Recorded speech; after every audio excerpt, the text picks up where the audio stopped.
नमस्कार, मी स्नेहल तुमचे मनापासून स्वागत करीत आहे आपल्या channel Snehal Gawade recipe in मराठीमध्ये. नॉनव्हेज खायला तुम्हाला आवडत असेल तर सगळ्यांना कमी मेहनत आणि कमी त्रासामध्ये झटपट होणारी ही रेसिपी आहे. ते आपण बोनलेस चिकन घेतलेलं ते स्वच्छ धुवून घेऊया. हे मी लांब कट केलेले बोनलेस चिकन घेतलेलं आहे. त्यामध्ये घालूया चवीपुरतं मीठ, त्याचबरोबर हळद अर्धा चमचा आणि लाल तिखट ते पण घरगुती मसाला वापरलेला आहे आणि लिंबूचा रस हवं तर नाहीतर व्हिनेगर घालू शकता. त्यानंतर आला लसूण पेस्ट आणि 65 मसाला घालून घेऊया. हे जिन्नस छानपैकी मिक्स करून घेऊया. हे छान मिक्स झाले की एक अंड घालूया. 2-3 चमचे कॉर्नफ्लॉवर. आपण सेपरेट बॅटर असं करत नाही आहे, त्यातच कोटिंग करतोय.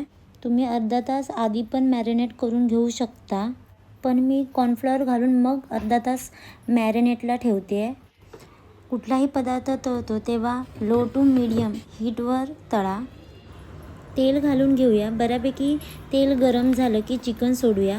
खूप वेळ नाही, 2 ते 3 मिनटात तळून झाले पाहिजे. बऱ्यापैकी तेल आपलं गरम झालं आहे. आता यामध्ये चिकन पीस सोडूया. मीडियम टू हाय हीटवर साधारण 4 मिनिट छान असे फ्राय करून या. आता तुम्ही बघू शकता छानपैकी फ्राय झालेले आहेत हे.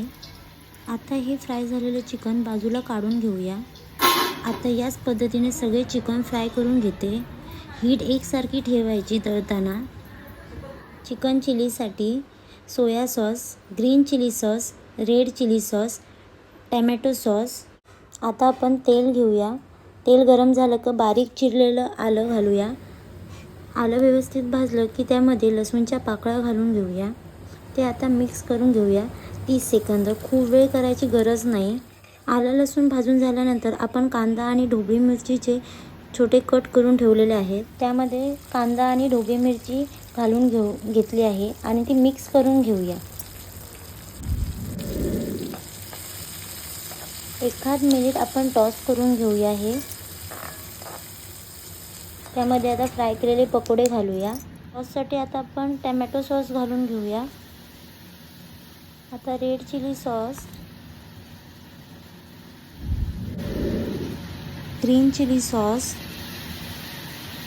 आणि सोया सॉस घालून घेऊया. हे सॉस तुम्ही तुमच्या आवडीनुसार वापरू शकता. चिकनला हलकं टेक्स्चर येण्यासाठी आपण 2 चमचावर कॉर्नफ्लॉवर घेतले आहे. कॉर्नफ्लॉवरमध्ये घालूया थोडंसं पाणी आणि हे मिक्स करून घेऊया. आता हे चिकनमध्ये कॉर्नफ्लॉवर घालूया.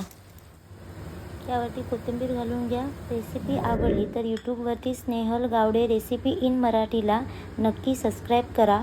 पुन्हा भेटूया अशाच मस्त चमचमीत रेसिपीसोबत. मस्त रहा.